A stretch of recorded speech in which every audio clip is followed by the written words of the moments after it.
All right, good evening, church family. How y'all doing? Y'all good this evening? Y'all ready to sing a little bit?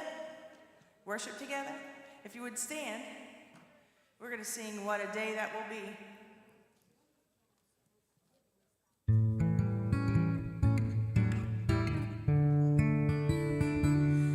There is coming a day when no heartache shall come, no more clouds in the sky, no more tears to dim the eye. All is peace forevermore on that happy golden shore. What a day, glorious day that will be. What a day that will be when my Jesus I shall see. When I look upon his face, the one who saved me by his grace. When he takes me by the hand and leads me through the promised land. What a day, glorious day that will be. There'll be no sorrow there, no more burdens to bear, no more sickness, no pain, no more parting over there. And forever I will be with the one who died for me. What a day, glorious day that will be. What a day that will be when my Jesus I shall see.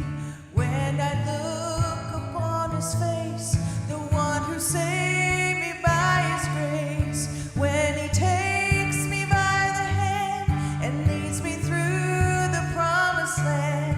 What a day, glorious day that will be. Sing it one more time. What a day that will be when my Jesus I shall see. When I look upon his face, the one who saved me by his grace. When he takes me by the hand and leads me through the promised land. What a day, glorious day that will be. What a day, glorious day that will be. Amen. All right, we're going to try out another new song on y'all. That was Wendy. She's loud. It's been out for a while, but this is an acoustic version that I really love. And this is a song about the reason we sing, you know, for everything that Jesus has done for us. He's died on the cross, everything he sacrificed for us. And this is why we worship, and this is why we sing his praises. So I asked Wendy, I said, is this an easy sing? Do you think they'll be able to catch on? She goes, well, it might take a minute. So do your best, and we'll do ours. Yeah, no pressure. All right, so sing this with us once you catch on.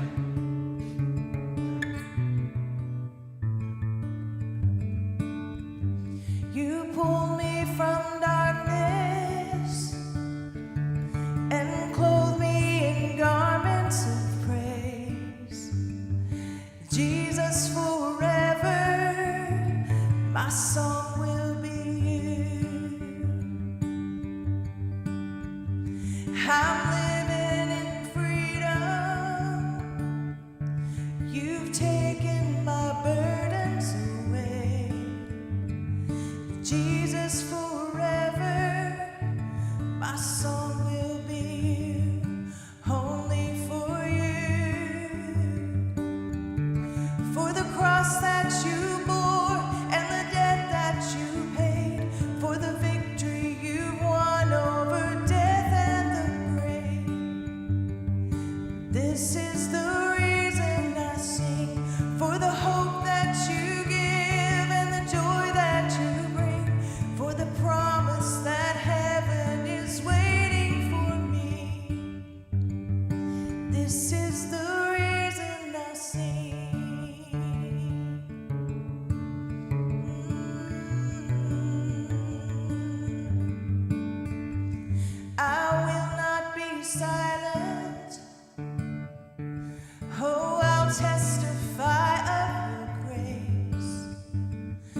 Jesus forever, my song will be you, only for you.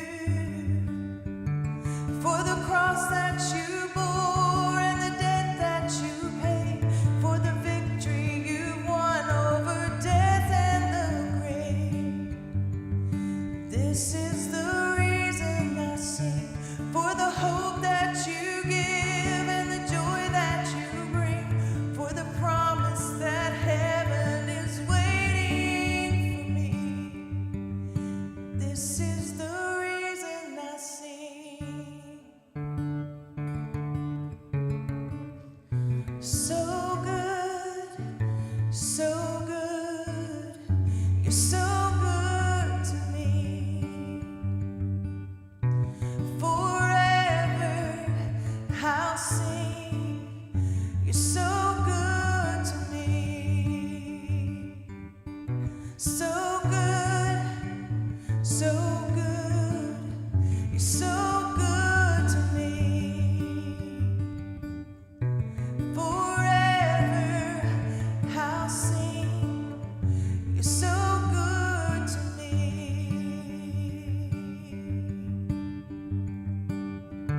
For the cross that you bore and the debt that you paid, for the victory you won over death and the grave.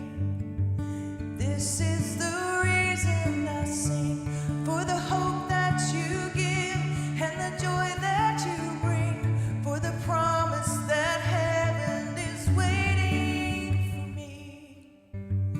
This is the reason I sing, for the cross that you bore and the debt that you paid, for the victory you won over death and the grave.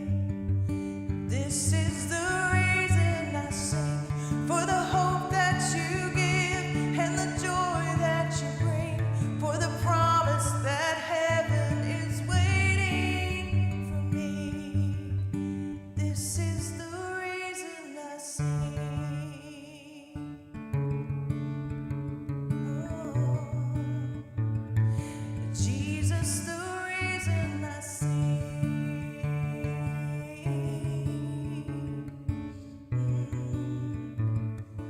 Jesus, the reason I sing. Amen. All right, y'all can be seated.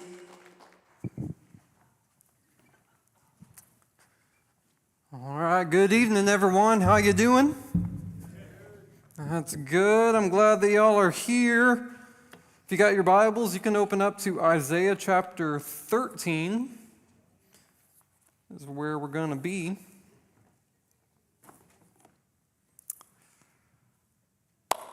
How many of you were here last week?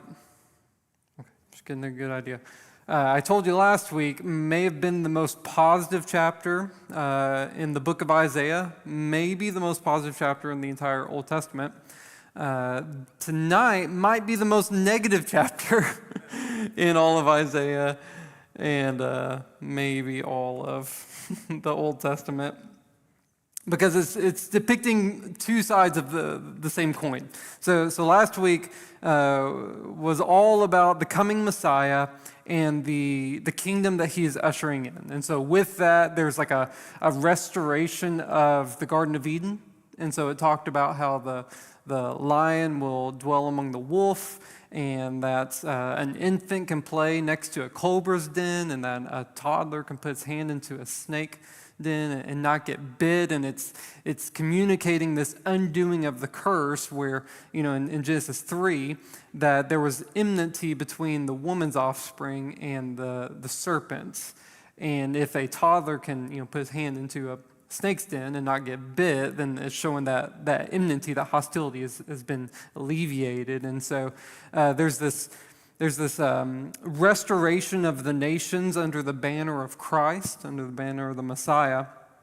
And so it ushers in this new kingdom. So that's the front side of it. The flip side of that coin is everyone who doesn't fall under this new kingdom of Christ. That if one side of it is redemption in the new heaven and the new earth, the other side of it is what the Old Testament's going to refer, and the New Testament's going to pick up on, the day of the Lord, which is the day of judgment and wrath of God on the people.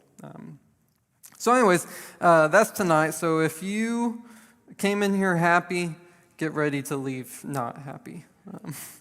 I'm just kidding. No, it's a great passage. If you like Revelation, there's a lot of Revelation tie-ins tonight. And so looking forward to it. Okay, Isaiah chapter 13 is where we're going to start. So this first verse is like a good introduction to the whole thing. A pronouncement concerning Babylon that Isaiah, son of Amoz, saw. Some of your Bibles may not say a pronouncement, it may say an oracle right there. That word oracle in the Hebrew is masa, and literally translates to burden. Like it was like if they were referring to it in a physical way, then they would put a burden on an animal, and that animal would carry that burden. If a figurative way, which is the way this is using it, it's pronouncing a burden that's going across a people. And so we're going to see multiples of these in this section of Isaiah. In fact, this section of Isaiah is generally referred to as the oracles against the nations. And so we've seen God saying, okay, what is the Messiah going to do to redeem his people? Now we're turning and we're saying, okay, how is God going to deal with all the nations of the earth here, particularly the ones that are against him? Pop quiz.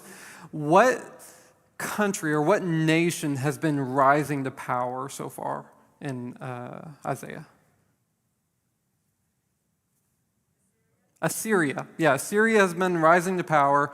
There was a prophecy that Assyria was actually going to take out the northern kingdom of Israel. And so if y'all don't know, after Solomon's reign, Israel split into two kingdoms. And so you have the southern kingdom of Judah and the northern kingdom of Israel. Both were bad. Israel was worse. And so Israel got judged a little earlier. But Assyria, who was the world power at the time, was prophesied to take out Israel. Some argue that it's already happened by this point. By the time we're in chapter 13, Israel's already gone at that point. Assyria's already taken them out. There's going to be another nation that rises up to take on Judah. Does anyone know who that is?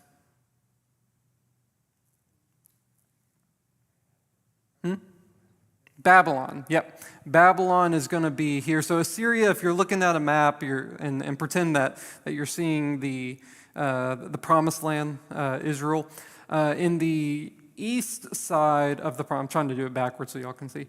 The east side, you have the Euphrates right there. And in the northeast, you got Syria. In the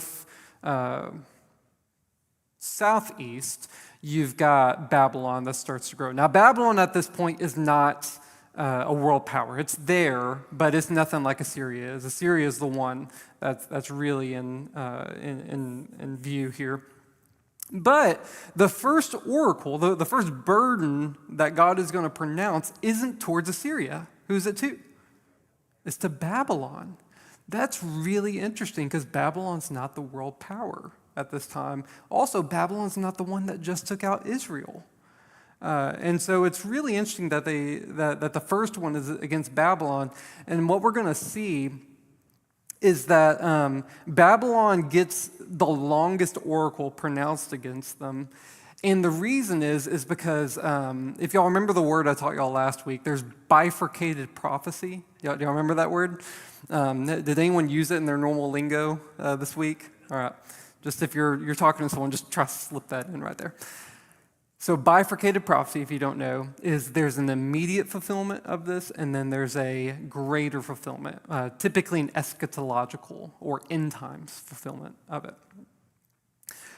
what we're going to see in this oracle against Babylon is it's the most lengthy one because there's this bifurcated element to it. There's going to be immediate fulfillment of a judgment against Babylon, but we're also going to see a bifurcated fulfillment later on in Revelation, a more eschatological fulfillment later on. And so all throughout the Bible, Babylon is considered like the enemy of God, like the city. Revelation refers to as the city of evil, is the enemy against God. Does anyone know where Babylon got their start?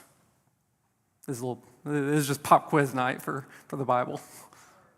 The Tower of Babel. Yep, that was the first thing. It's gonna come up again a little bit later, but that's where Babylon got its start, was in the Tower of Babel, then fleshed out into the city of Babylon, then grew into the world power of Babylon, and then it got wiped out. However, Babylon returns. Does anyone know in the New Testament in what form Babylon returns? You say Persia? Not Persia. You're close though. Modern day Iraq, but I'm talking about the New Testament refers to a certain empire as Babylon. It's Rome. Peter refers to Rome as Babylon, being this encompassing of the city of evil.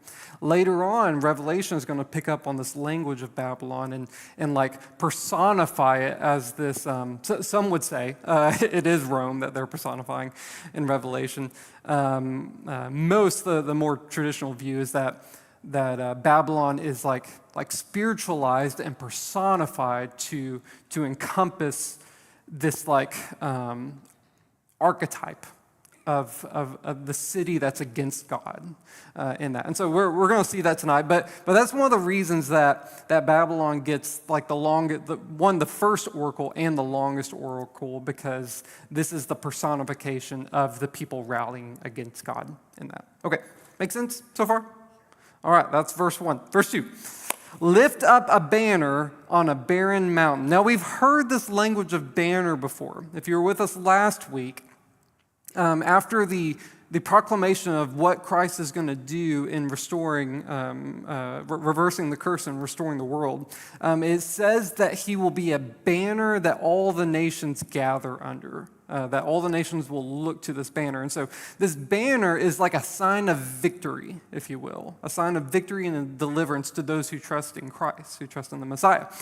However, that is not what's being presented here. It's same language, but something else being presented against the flip side of it. Because if a banner is a representation of victory to some, what is a representation of to others?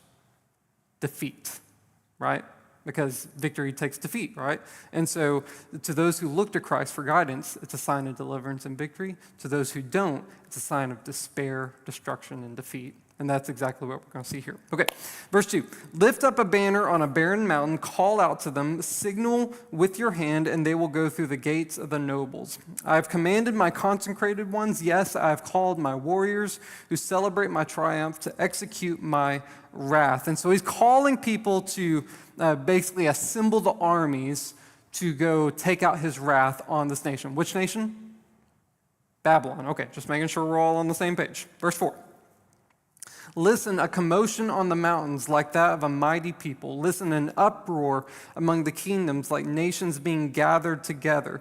The Lord of armies is mobilizing an army for war. They are coming from a distant land, from the farthest horizon, the Lord and the weapons of his wrath to destroy the whole country. Now, at this point, you might be forgiven to read this as this is an army of God. That God is, let's say God is assembling Israel here to go fight. It even uses words like my consecrated ones or my mighty men. But as we're going to get going later on into this passage, it's not God's people who he's assembling to be the army to go battle the Babylonians. It's actually the Medes. Who did the Medes eventually get absorbed into later on to go? And then they would go take out the Persians. Does anyone know? Sorry, did I say the Persians? Sorry. Yeah, the Medes got absorbed by the Persians, create the Medo-Persian Empire, and then under Cyrus, they went and attacked Babylon, conquered Babylon, and that. Later on in this prophecy, it's going to mention that specifically, that God is stirring up the Medes to do this. And so as we see that God is assembling an army, you'd be forgiven to think that, oh, he's assembling God's people. That's not what's happening, actually. He's assembling other nations and then rising up those nations to be used as a tool of judgment against the cities against them. We see this done with the Assyrians. So in chapter 8, I believe, whenever Assyria took out Israel, God then gave a judgment against Assyria because the Assyrians were like pompous and they were like, oh, like we're great. And God says, nope, don't be confused. Actually, I want to read the actual verse just so I don't. It's chapter 9. Chapter 9:15. Nope, that's not right. Maybe it is 8. Nope, that's not right. Where is it? I wrote down 9:15. That's not right, though. Maybe it's 10:15. Yeah, it's 10:15. My bad. Okay. So this is God talking to the Assyrians who were kind of like arrogant and boastful in what they had done. And God says this, does an axe exalt itself above the one who chops with it? Does a saw magnify itself above the one who saws with it? And so what God is communicating to the Syrians is like, hey, you may have been the one to take out the Israelites, but don't get this wrong here. You were not the one pulling the strings here. Like you were just a tool in the hand here. And we see that Habakkuk this is the whole story of Habakkuk, I think it's Habakkuk, is that he appeals to God. It's like, hey, when are you going to do something about the evil in Israel? And, or it's like Judah. And God says, don't worry, I'm going to rise up Babylon to judge Judah. And then Habakkuk, the rest of Habakkuk is like, whoa, how can you do that? That's weird, to use evil to judge evil. And we see that all throughout Scripture, that when God executes justice, he's actually a lot of times rising up other nations to execute justice on other nations.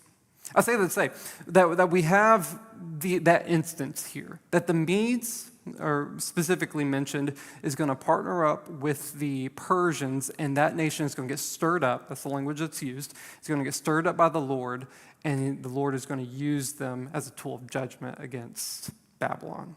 Making sense so far? Okay, all right, cool. All right, where are we at? Verse 6. Okay. Wail, for the day of the Lord is near. How many of you have heard that phrase, the day of the Lord, before? Yeah, it's pretty common. It typically means like a day of judgment. So in its eschatological fulfillment, it is like the end times. It is like the world is over as we know it. That's the final day of the Lord. However, what's important to note is that not every day of the Lord is the day of the Lord, if that makes sense. So there's iterations of the day of the Lord. And so all throughout the prophets, they use this phraseology of day of the Lord, and sometimes they're referring to it as a future event, sometimes they're referring to it as a happening presently event, and then sometimes they refer to it as a it happened event. And so there's microcosms. If y'all know anything about like types and antitypes in the Bible, or like foreshadows in the Bible, that there's types in the Old Testament that point forward to a greater fulfillment later on. And so, like the Passover lamb is a great one. So the literal Passover lamb with the Israelites is meant to communicate how God passed over them that night in Egypt, that they were spared and that they were liberated from the bondage of the Egyptians. That was a type that was fulfilled in Christ, the greater Passover lamb who took on the sin and then liberated people spiritually into heaven. Does that make sense so far? Okay, so that's like a type.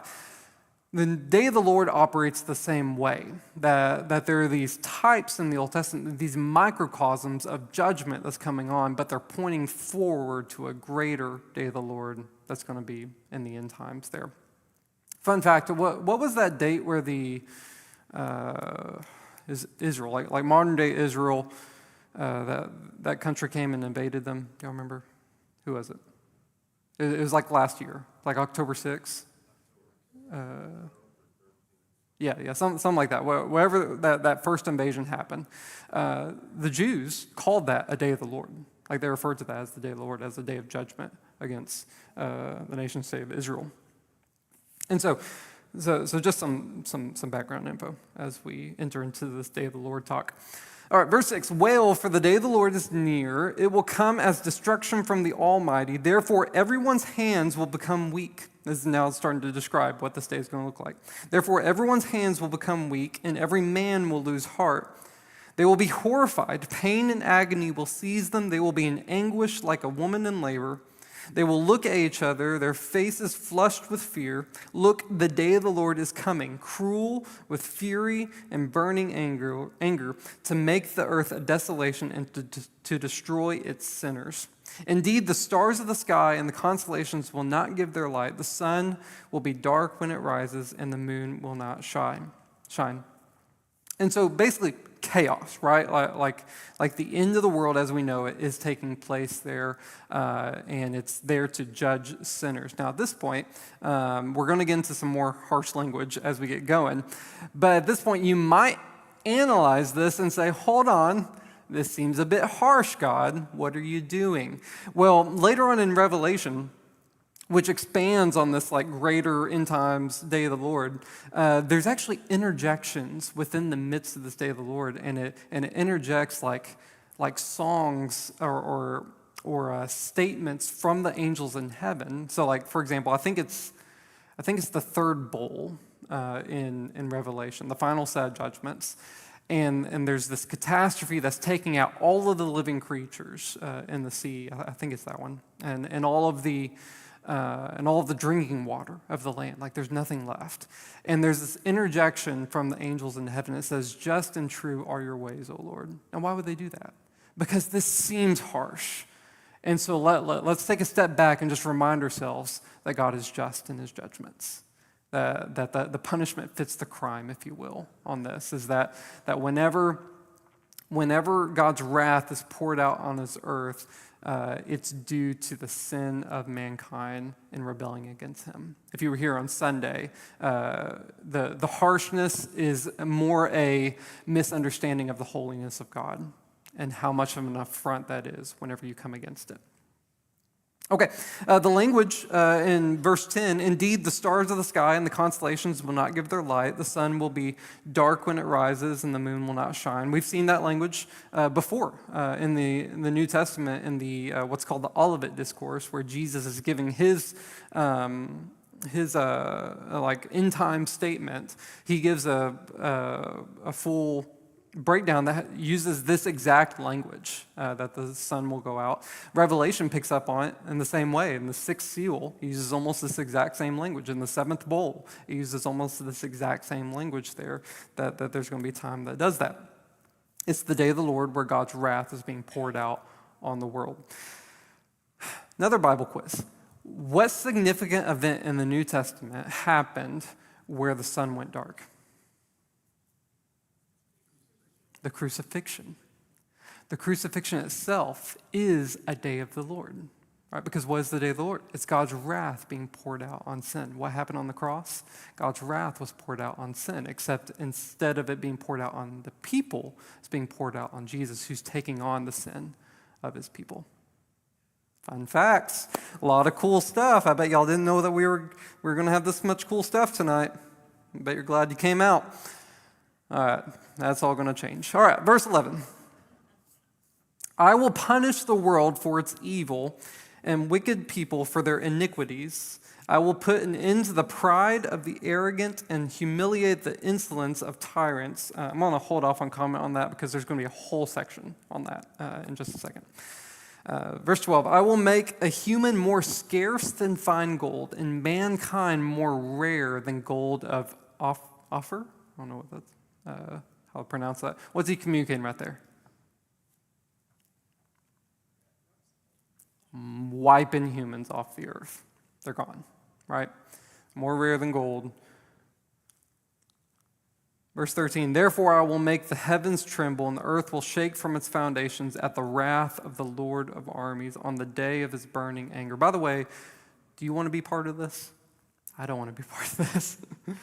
Verse 14, like wandering gazelles and sheep without a shepherd, each one will turn to his own people. Each one will flee to his own land. Whoever is found will be stabbed, and whoever is caught will die by the sword. Their children will be dashed to pieces before their eyes. Their houses will be looted, and their wives raped. Whew. Okay. All right. Let's see what's going on there. So we've got God judging. It says particularly that God is judging the tyrants of the world, right? And then a byproduct of that is what? We see in verse 14, like wandering gazelles and sheep without a shepherd, each one will turn to his own people, and each one will flee to his own land. So when God takes out the structures of the earth, like the tyrants, anarchy and chaos ensue, right? Like there's no leadership anymore. So everyone's just going to start to form into factions. And when anarchy ensues and chaos ensues, what happens? It's every man for himself, right? And so now there's looting, now there's killing, there's raping, there's killing kids. It doesn't matter. Now, note here, this is not God commanding the killing of kids. This is not God commanding the rape of women. This is not God commanding the looting.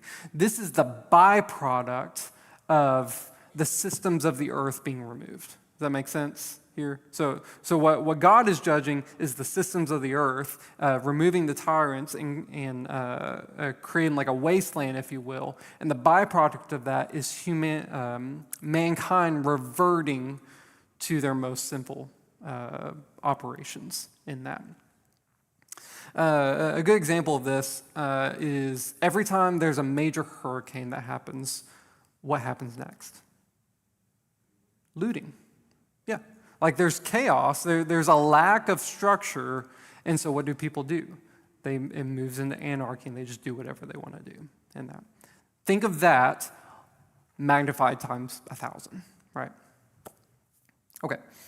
Verse 17, look, I'm stirring up the Medes. Okay, here we go. There's that verse right there. Look, I'm stirring up the Medes against them. Remember, the Medes was, I wouldn't say that they were a world power at the time, but they were on the map. They were certainly on the map more than Babylon was. As I think it's like 150 years later is when the Medo-Persian Empire actually took out Babylon. So this prophecy is roughly 150 years before it actually happened in that. So look, I'm stirring up the Medes against them, who cannot be bought off with silver and who have no desire for gold. Their bows will cut young men to pieces. They will have no compassion on offspring. They will not look on pity with children. And Babylon, the jewel of the kingdoms, the glory of the pride of the Chaldeans, which is basically synonymous with Babylonians, will be like Sodom and Gomorrah when God overthrew them. And so, again, here, there's going to be a rising up of this nation over here, the Medes. Later on, we know, mixed with the Persians, and they're going to come attack them. And it's going to take out Babylon, the jewel of the kingdoms, the glory and the pride of the Chaldeans.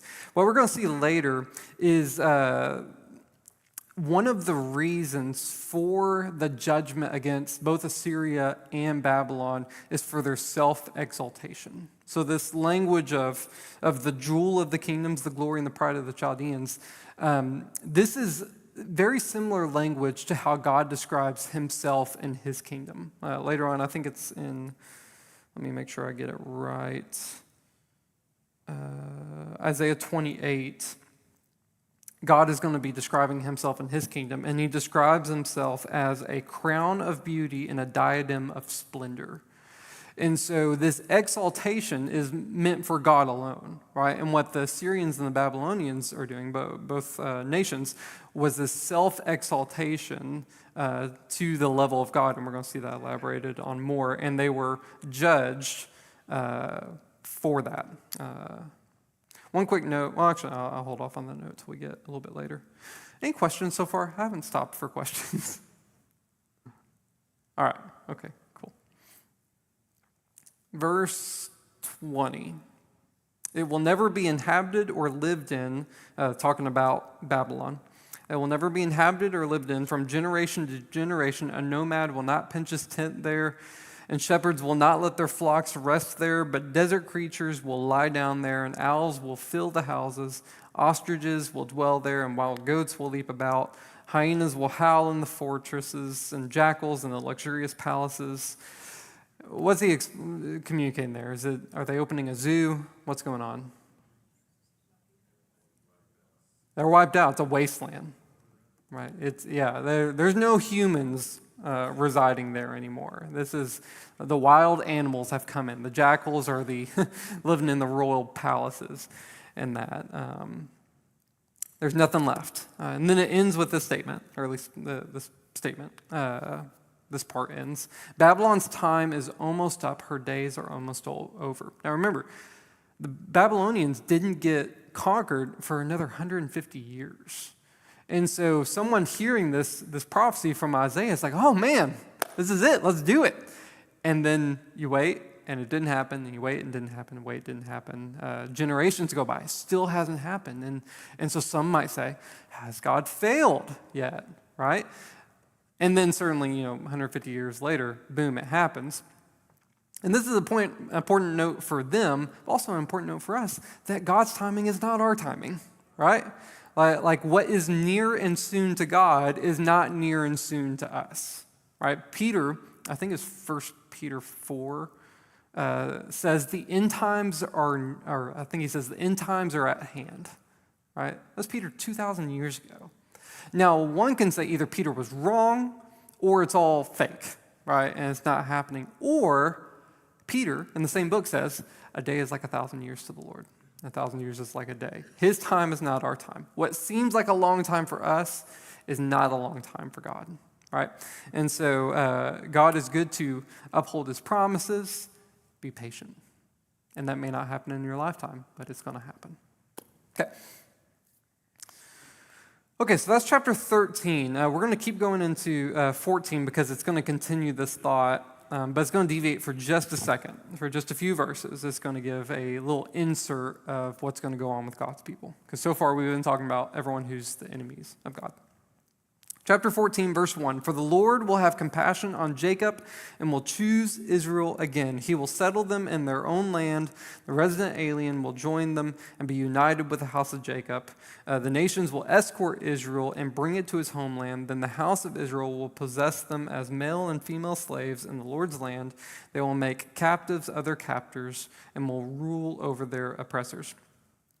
Let's back up for a second. That verse 2 right there at the beginning. The nations will escort Israel and bring it to its homeland. We talked about this a little bit last week, that there was a statement at the end of chapter 11 where it talked about the drying up of the Euphrates, which usually in the Old Testament is not a good thing. If someone's crossing the Euphrates, it's usually for war, in which this case it was, because it was the Medo-Persian Empire was going to come destroy Babylon. So there was a judgment in the drying up the Euphrates. However, there was also a liberation because Cyrus of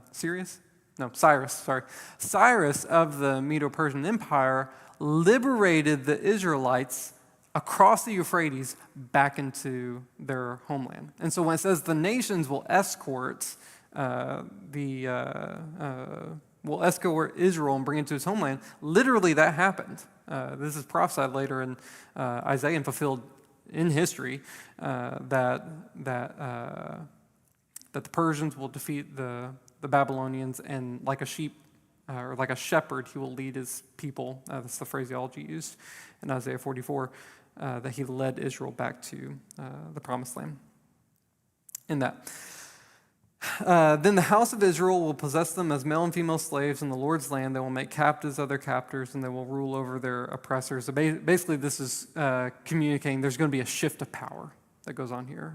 While Israel was the ones that were subjugated to power, now Israel will be the ones in power in that. Okay, there's debate, by the way, on whether in the eschatological fulfillment of this, if this is talking about Israel in the terms of like ethnic Israel, or Israel in terms of God's people, Israel. There's debate on that, so just for your knowledge.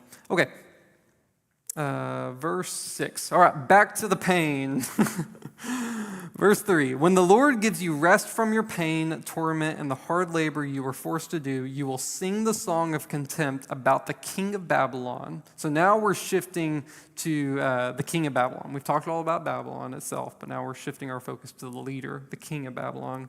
And there's a song of contempt that is sung by God's people about the fall of the king of Babylon. Let's see what they have to say.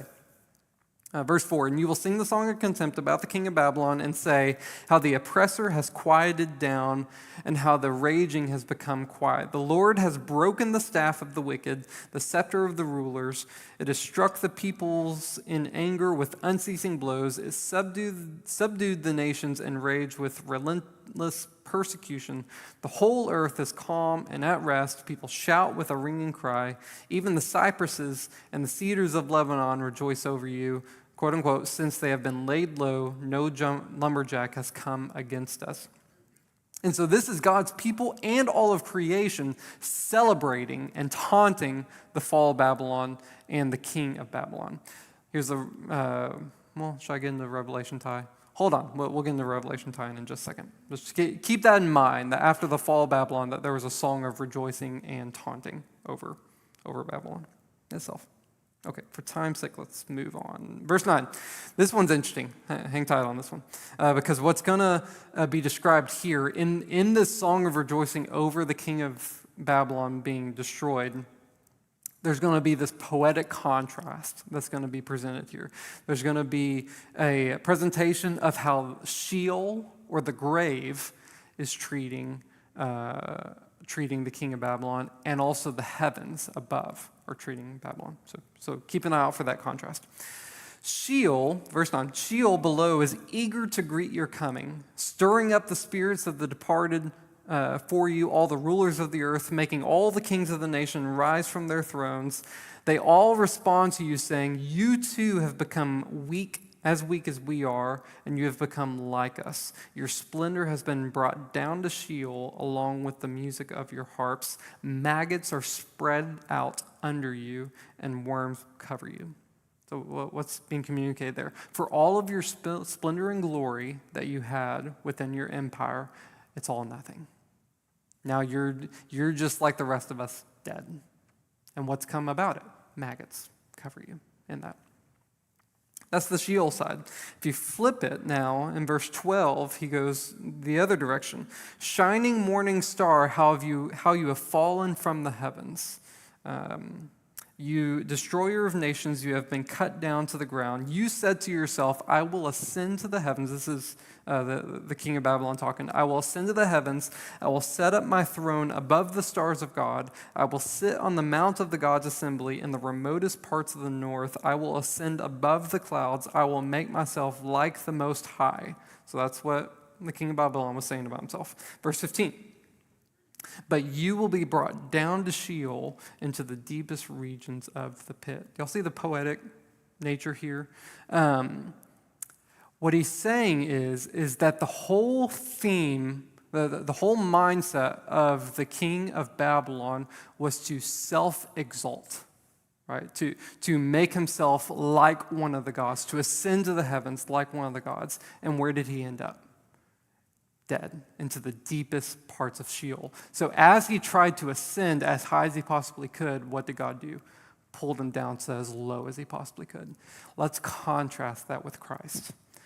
Philippians 2, one of the greatest chapters in the Bible, talks about how Christ humbled himself to the lowest point, to the point of death on the cross. And what did God do? He exalted him to the highest point. James summarizes this in James chapter 4. He says, humble yourselves before the Lord, and he will exalt you. There's two jobs in life. Like you either got your job or God's job. Your job is to humble yourself. God's job is to exalt you. I've heard it put this way. If you try to do his job, he will do your job. That's what happened with the king of Babylon. He self-exalted himself, tried to raise himself to that equal with God, and what did God do? Lowered him to the deepest parts of the earth. Christ humbled himself, and what did God do? Exalted him in that. Do y'all find that beautiful? I find that great. All right, let's talk about some, some Revelation tie-in here. Some people think, verse 12, the shining morning star passage, that this is actually talking about Satan here. That he's not talking about the king of Babylon, he's talking about Satan. Some people say, no, it's not talking about Satan at all. It's only talking about the king of Babylon. I think, why can't it be both? Why can't we have a bifurcated aspect here? Remember that word? Where in the initial instance, this is literally talking about the king of Babylon. However, remember, Babylon was the archetype of the city of evil that's against God. And so why can't you have also the archetype of its leader in that? So you have the Tower of Babel. And by the way, what was the point of the Tower of Babel? To ascend themselves to heaven, right? Maybe we can reach up to the heavens and be like the gods. What was the king of Babylon's goal? To ascend and to be like among the gods. It's interesting how Babylon, in every iteration of Babylon, it's the same motive, right? Which tells me, this is where people see the bifurcated aspect of how this is immediately about the king of Babylon. However, there's a deeper spiritual element going on here. That while this may be immediately about the king of Babylon, he is embodying the spirit of Satan. That Satan has always worked through Babylon to bring about Satan's purposes in that. And so that's why we see in the Tower of Babel, what did they try to do? They tried to ascend to heaven. We see in the kingdom of Babylon, what are they trying to do? Ascend to heaven. We see in Rome, what are they doing? Like the emperors, they self-proclaim themselves as God in that. What do we see in the final iteration of Babylon in Revelation? That they're riding on the coattails of the beast, Satan's guy who he gave authority to in this. And so constantly, every time Babylon is mentioned in the Bible, it is always this reiteration of Satan's kingdom coming against God in that.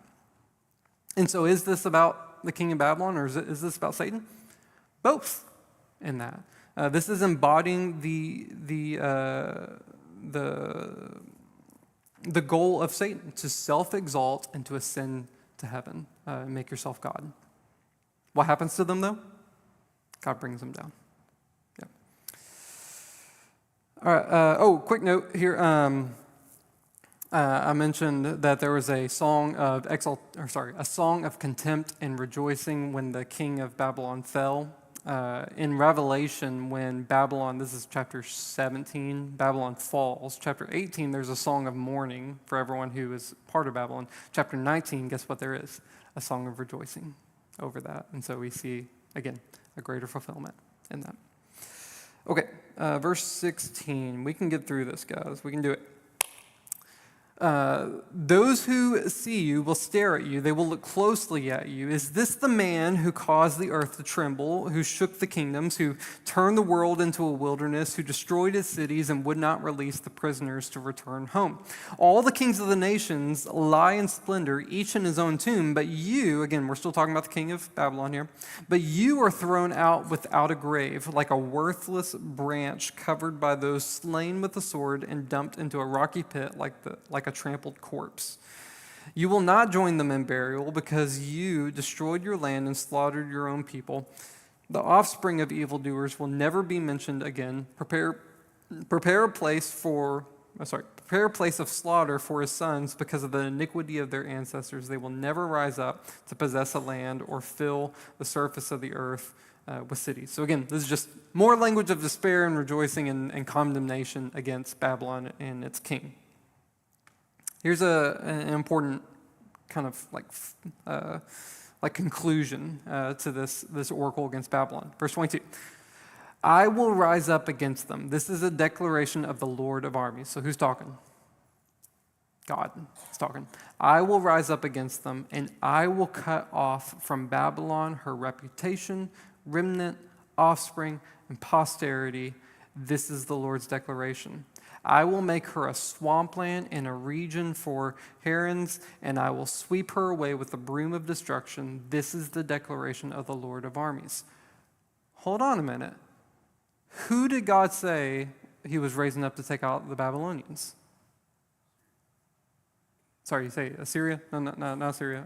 The Medes, and who would eventually partner up with the Persians in that. So is it the Medes or is it God? Who's doing it? Both. Again, God uses nations to judge nations. Paul picks up, not on the same language, but the same concept in Romans 9 and 2 Timothy 2. Paul uses this language of there's vessels, like we're all vessels. Some of us are vessels of gold, and some of us are vessels of clay, some for honorable use and some for dishonorable use. And what he's basically communicating here is God's going to use you either way. Like you're either going to be useful in his kingdom or he's going to use you to bring about his purposes in that. We see that with Israel, by the way.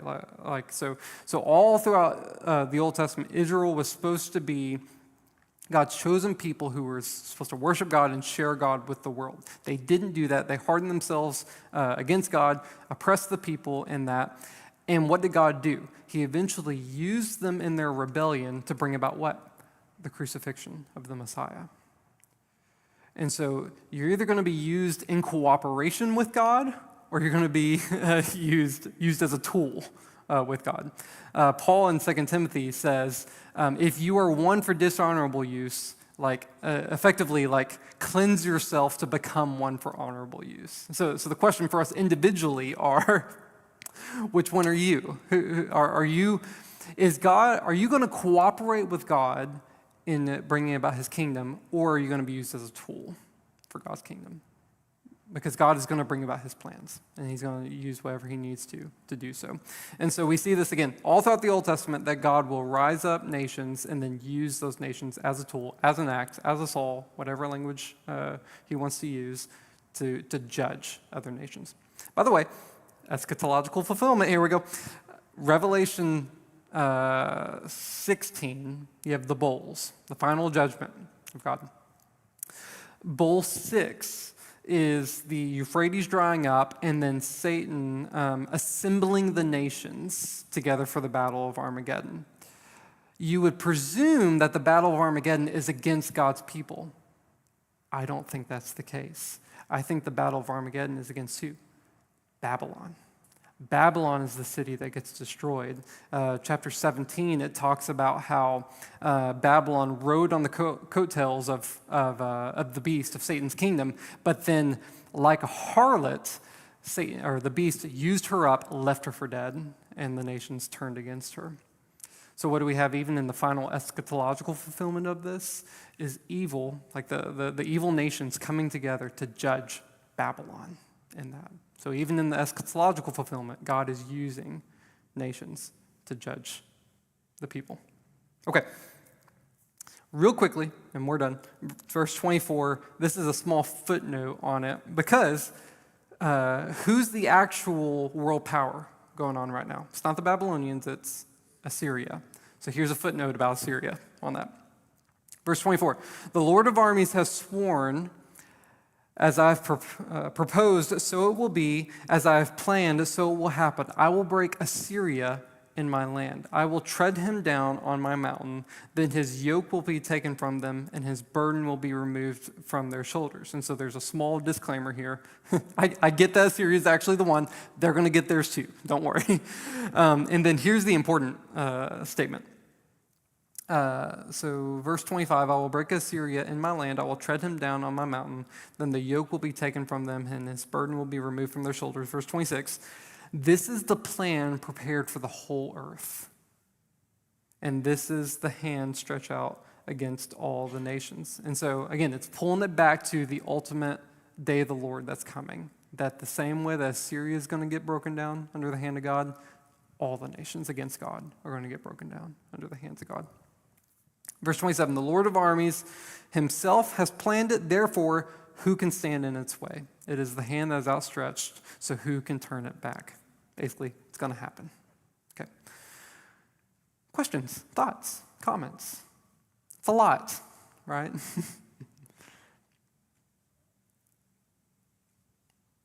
All right. Well, that being said, that concludes our study on Isaiah. We're now going to move into our time of prayer and praise.